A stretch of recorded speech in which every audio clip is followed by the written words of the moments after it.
Huku kwetu kulikuwa kama taa angavu, mwanga wa kifo ukawa unazagaa kila pembe. Kulikuwa kama boma la busara lenye watu wenye mvii, wenye hekima. Lakini sasa mambo yakaenda mvange. Sasa umekuwa uwanja wa vita na chuki kuhusu vyeo vya wanaovaa suti. Hivi vyeo vina nini huku kwetu? Mbona hatuelewani?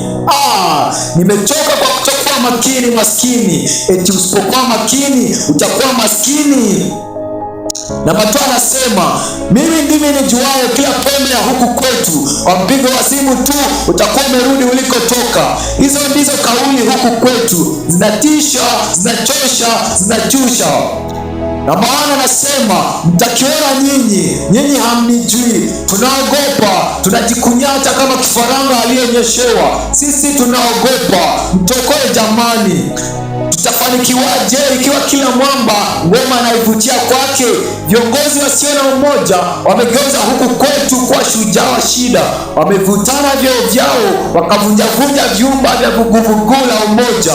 Muratibu anadai dira na mawani anadakia daraja. Wote wanadondoka ndani ya dimbwi la madaraka.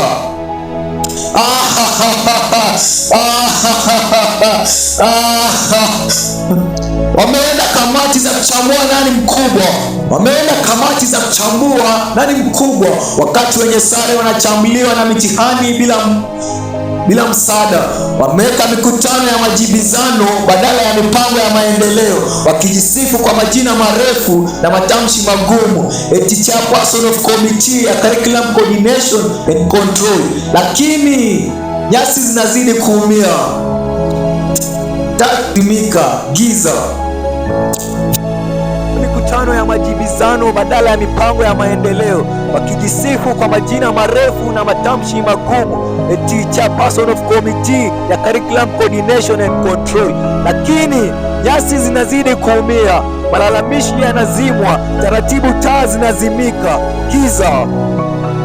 Viongozi vigeugeu vinavuruga vipimo vya viwango, vita vya vyeo vinavuruga vitabu vya wenye sare. Wamesahau kwamba huku kwetu si jukwaa la ubabe, bali ni bustani ya ubunifu. Viongozi wa vyuo vya huku kwetu visivyo na umoja wamevunjika vipande, wanavuma visasi visivyo na sababu. Wenye sare wanasalia wakishangaa, kwani huku kwetu ni kwa kusoma au ya kusutana? Yeyote mwenye vyote hamuna. Vikao vya kusema mdarisi bora ni vya nini? Mbona kamkunji za kusema huyu ni bora kuliko huyu? Pana haja gani kuchimbana na kuchambana jameni? Huku kwetu kuna vunda. Nilidhani ni chana na pete, ikawa ninakupenda. Nikidhani kuu mtimani, ole wangu.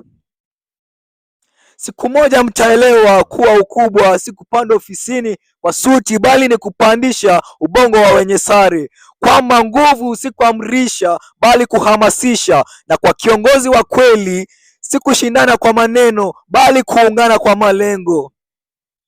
Kwa sasa huku kwetu bado kunasomeka, lakini si kwa vitabu bali kwa migogoro ya viongozi wasio na umoja. Itakuja siku njema ambapo yote haya yatakwisha, lakini kwa sasa hatujapata uhuru huku kwetu kwenye ugwadu.